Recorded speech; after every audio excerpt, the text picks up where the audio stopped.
Longines is one of the oldest watch brands dating back to 1832. The brand had developed many great watches, especially during the 40s and 50s. The Tuxedo chronograph produced in 1943 was only one of them. The brand recently came to the market with a reissue of this beautiful chronograph, and today we'll be reviewing this new model.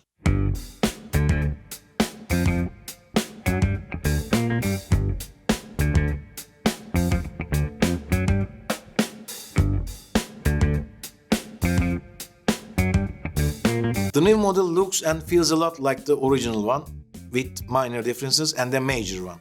Let's jump into the review. Model name is Longines Heritage Classic Chronograph. 40mm diameter is a little larger than the original version, but not that much bigger, so you can still feel the vintage vibe.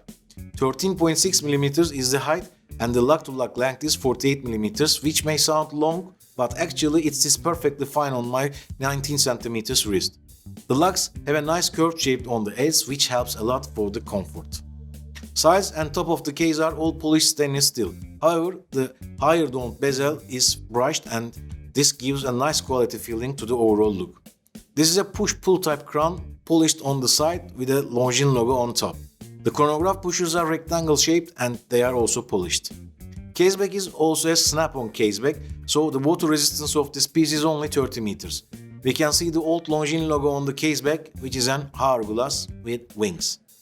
The automatic movement is L2.830.4.93.0. This is a 30-minute registered chronograph movement based on the famous L2.830.4.93.0 caliber. ETA had developed these movements especially for Longines to be used on these Heritage Collection chronographs. This caliber has 54 hours of power reserve and beats at 28,800 times per hour. My watch is keeping time at plus 6 seconds a day, which is quite good in my opinion. Before we move on to the front side, let's take a quick look at the leather strap. This is a 19mm dark leather strap with minimal stitch. The minimal stitch design definitely goes well with such retro designs. It's really soft and very comfortable on the wrist. I would really prefer a 20mm lug width, so it will be much easier to find ready-made straps in the future, but it is what it is.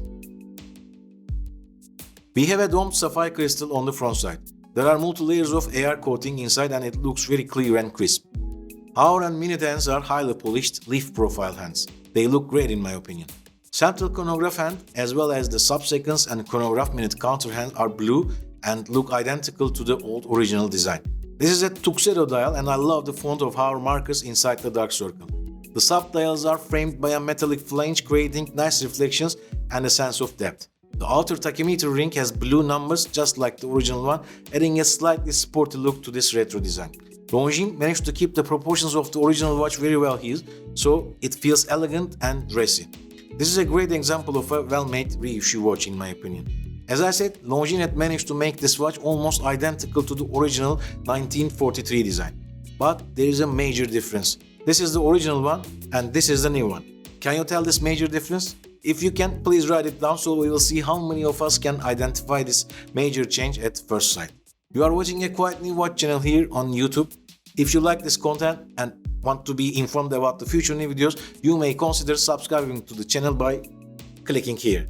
I had also reviewed another iconic watch, the Hamilton Khaki Murph 38mm, a few weeks ago. If you like this one, you may like this as well. Thanks for now, and I'll see you soon on the next one.